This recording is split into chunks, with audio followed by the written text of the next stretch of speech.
Eu sou a Carol. Eu sou o Ralph. Somos o casal Rigotti. E hoje mais uma videoaula de geografia. Mais uma super videoaula para o canal Rigotti Mídia, para que vocês, num período de pandemia, possam ter informações de qualidade aqui com o casal Rigotti. E vamos falar de que hoje, professora Carol? Nós vamos falar da América, vamos falar da vegetação, do clima e do relevo. Aspectos físicos do continente americano. É isso que a gente vai abordar hoje. E a professora Carol vai começar mostrando e falando para vocês um pouquinho do relevo, da onde a gente pisa no nosso continente americano.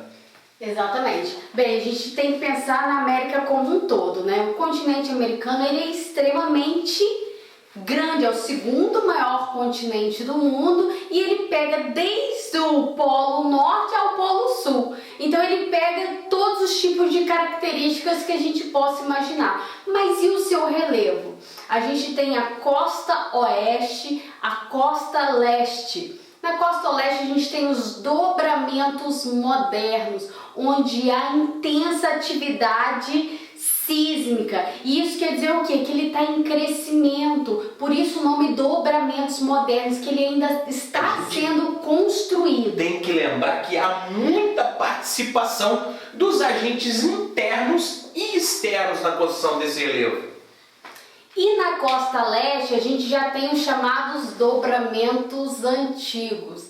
Cumes que já foram enormes, devido aos agentes externos, eles acabaram modelando, formando as áreas de planalto. A região central, composta principalmente de planícies, isso é importante também na atividade econômica, que a gente vai falar mais à frente, porque principalmente lá nos Estados Unidos a gente tem os grandes cinturões agrícolas que se formam ali nessa região central. É como se o relevo americano... E no Brasil americano... a gente tem, né, o chamado Cerrado, e onde tem o ouro verde brasileiro, produção de soja, que mantém a economia do país. E falando em verde, olha, eu vou tentar fazer um desenho aqui, não sou muito bom não, mas é como se o relevo americano fosse isso aqui, ó. Aqui a costa oeste, como a professora falou, dobramentos formados pela colisão das placas, a região planície central e os planaltos aqui na costa leste. Muito bom, professor. E o México, professora? A gente tem que ressaltar que a gente está falando do continente americano como um todo, mas o México tem uma característica um pouquinho diferente, já está se estreitando em direção à América Central. Mas a gente também tem, né, na costa oeste do México, a gente tem a Sierra Madre, que é também uma cadeia de montanhas. Olha a pronúncia do espanhol, professora. Sierras Madres. O México, ele é predominantemente montanhoso, né? Você tem uma região planáltica bem abrupta ali, devido a essa colisão das placas tectônicas, e a falha de San Andreas, que deu origem até a um filme. Eu não me lembro o nome do filme, mas San Andreas.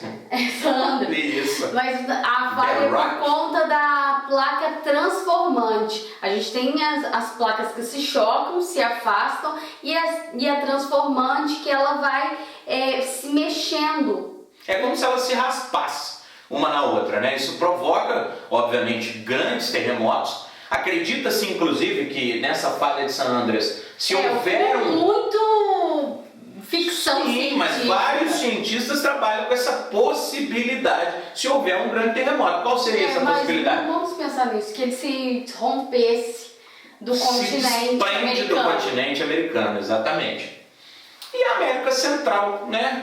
Eu costumo dizer que é uma tripinha, a América Central. É o que une a América do Norte e a América do Sul. É o istmo, que vai estar ligando uma América na outra. Mas ela é subdividida em duas porções, né, professora? Sim. Como está destacado aqui. A insular, né, que é formada pelas ilhas, e a continental, que liga a América do Norte e a América do Sul. A continental, ela, devido às grandes atividades vulcânicas e atividade das placas tectônicas, ela é predominantemente montanhosa, tendo pequenas planícies tanto na costa do Pacífico quanto na costa do Atlântico, e a insular, por ser um conjunto de ilhas, elas são planas.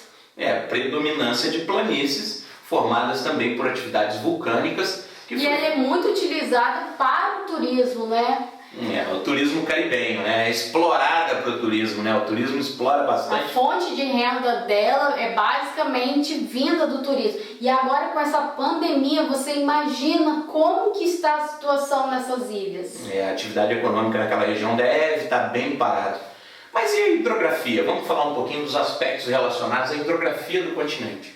Então, vai ter muita influência das correntes marítimas. As correntes marítimas, você tem as correntes quentes e geladas. Então, onde tem como a corrente do Golfo, que essa corrente é extremamente importante porque ela vai dizer qual que vai ser o termômetro. Assim como a corrente do Labrador, que é uma corrente fria, influencia o frio ali da região do Canadá. Vou dar um exemplo. Essa corrente do Golfo, ela vai lá para a Inglaterra, para vocês terem uma ideia, na época do inverno rigoroso. E isso faz com que algumas áreas da Inglaterra não congelem, por exemplo.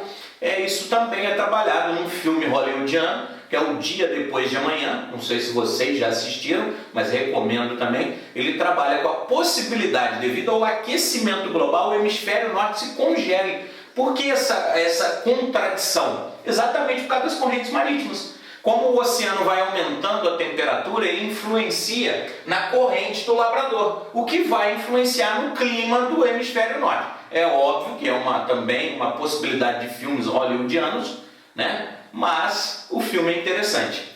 A gente também tem a formação dos grandes lagos que ocorreu no período da glaciação e com o seu degelo.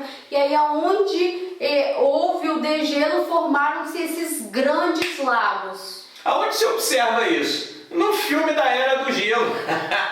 Quando o meu amiguinho Esquilo tira aquela nozes, né? Ele puxa nozes e abre, faz aquela abertura, aquela grande quantidade de água toma conta do continente. Os grandes lagos trabalham com essa ideia. Obviamente não foi culpa do esquilo, foi culpa do descongelamento da região do hemisfério norte, mas é algo interessante, já que a gente está falando tanto de filmes aí. Enfim. Então, a gente já tá dando várias dicas para vocês aí assistirem filmes durante essa quarentena aí para estar ajudando também na aula de geografia.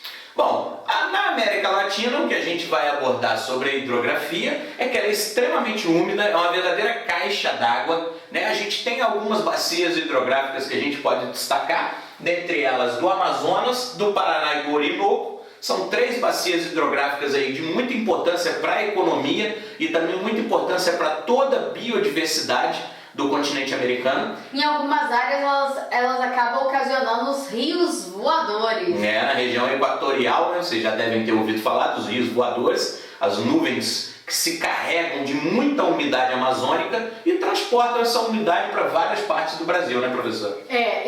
Eu já morei, né, no Pará, gente, era uma coisa assim inacreditável, porque por mais quente que estivesse, chovia todos os dias praticamente choviam, e a chuva de vez em quando era quente. Não era quente que vai queimar, igual esse chazinho aqui não, mas era de uma temperatura super agradável. Inclusive quando a gente esteve em Manaus, pensa numa sauna, parecia que você estava numa sauna o tempo todo, podia estar nublado, podia estar com sol, o tempo todo aquele calor insuportável, não tinha nada que fizesse parar. Exato. E isso também tem influência da vegetação, né? Ela acompanha o tipo climático, a gente vai falar um pouquinho de clima e vegetação. Os climas da América, eles andam assim, ó, juntinhos. Né? Climas bem variados. A professora falou sobre o fato do continente americano ser um continente que vai desde o hemisfério norte ao hemisfério sul. Isso dá uma variedade climática imensa. E quais aqueles climas assim mais predominantes encontrados na América? Tropical, temperado e equatorial. A gente tem grande quantidade de climas, como eu falei anteriormente, né? A gente tem desérticos, a gente tem frio de montanha, a gente tem climas polares na região mais ao norte. Mas falando no geral, né, são esses 3 os principais: tropical, Exato, temperado e equatorial. Lembrar que quanto maior o calor e a umidade, maior a variedade de espécies. Por isso que a gente falou que o clima e a vegetação, eles andam juntos. A gente costuma dizer que são o estudo climato-botânico de uma determinada região, onde envolve o clima e as áreas verdes daquela determinada região estudada. Então é isso, galera. Para mais informações, obviamente, pode entrar em contato com a gente, mandar uma mensagem aí embaixo, que a gente manda para vocês, tira suas dúvidas, e tá aí nossa aula de hoje falando um pouquinho dos aspectos físicos do continente americano.